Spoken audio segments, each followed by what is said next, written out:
the really interesting story is how the first people came to the Americas. I mean, to me, that's pretty gangster to go from Asia all the way, potentially during the Ice Age, or maybe at the end of the Ice Age, or during that whole period, not knowing what the world looks like, going into the unknown. Can you talk to that process? How did the first people come to the Americas?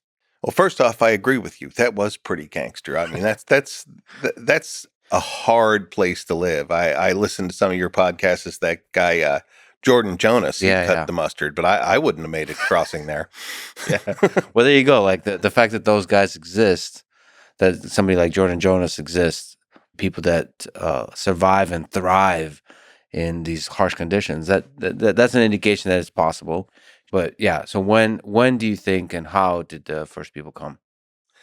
The traditional theories are still somewhat valid, or at least, on the table, that when that land bridge occurred, that nomadic hunters just followed the game like they always had, and the game went across there because there was no barrier, and they followed them across.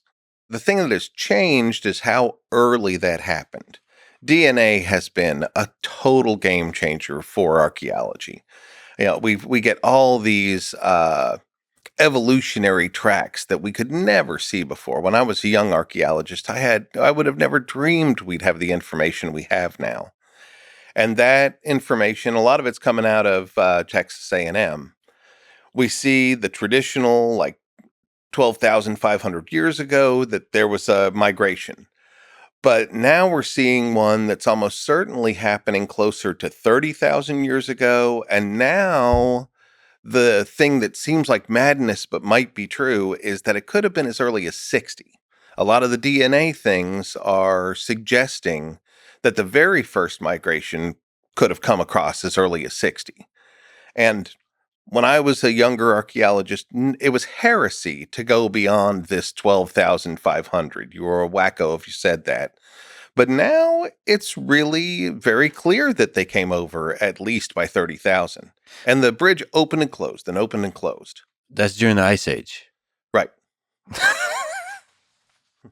I mean, that's crazy, right? That is crazy. Yeah. I mean, they didn't roll in and immediately make New York, but there were people, and there were definitely not people here before that, which is fascinating. When the bridge closed, DNA mutated. And so we have specific kinds of haplogroups that are here in the Americas that don't exist otherwise.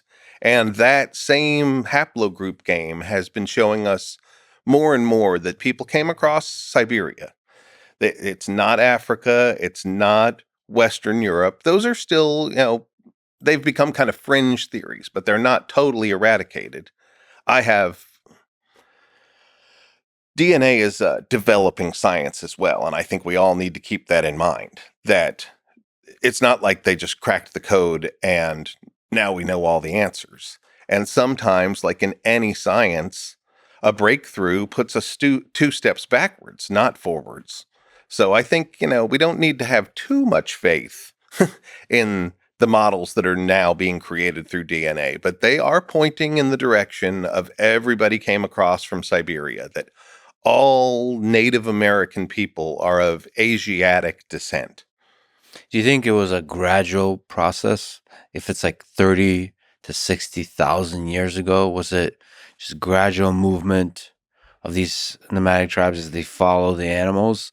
Or was it like one explorer that pushed the tribe to just go, and go across, maybe across 100 years, travel all the way across, maybe into North America, into North America, where Canada is now, and then sort of like big leaps in movement versus gradual movement? I think it was big leaps. Now, this is just, mostly guess, I'll admit. But I think that much in the way that a lot of our evolutionary models talk about punctuated equilibrium, that there are big moments of change, and then it settles out into a more slow and steady pattern, and then something big will happen again. I do think that the early people went as far as they could go, And there were certain colonies that just got isolated for thousands of years. One of the fascinating things that DNA is showing us, which actually blood types were showing us way before that, is that the oldest people in the Americas are in South America.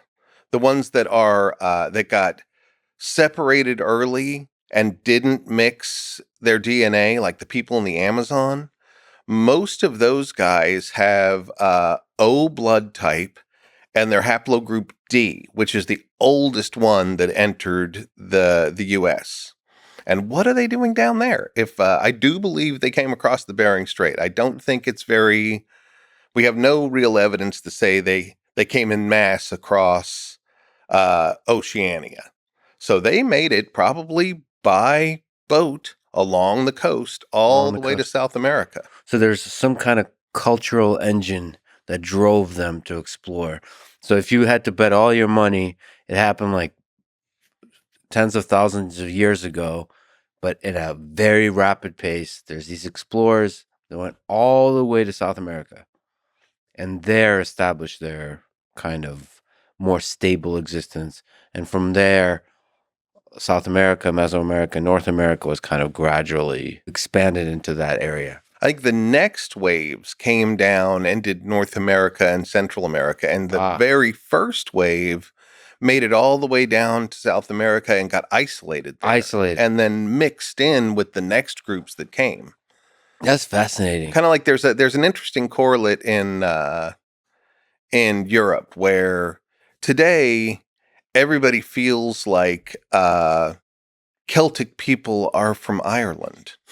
But actually, Celtic people started in Eastern Europe, and it was the entire area. And when Rome kind of swept everything, and Rome was now the ruler of the day, it was only that far edge of the Celtic world, Ireland, that they were like, we're not going to mess with those guys on that island. We'll leave them be. So now it looks like that's the heart of Celtic tradition, but actually it's the fringe.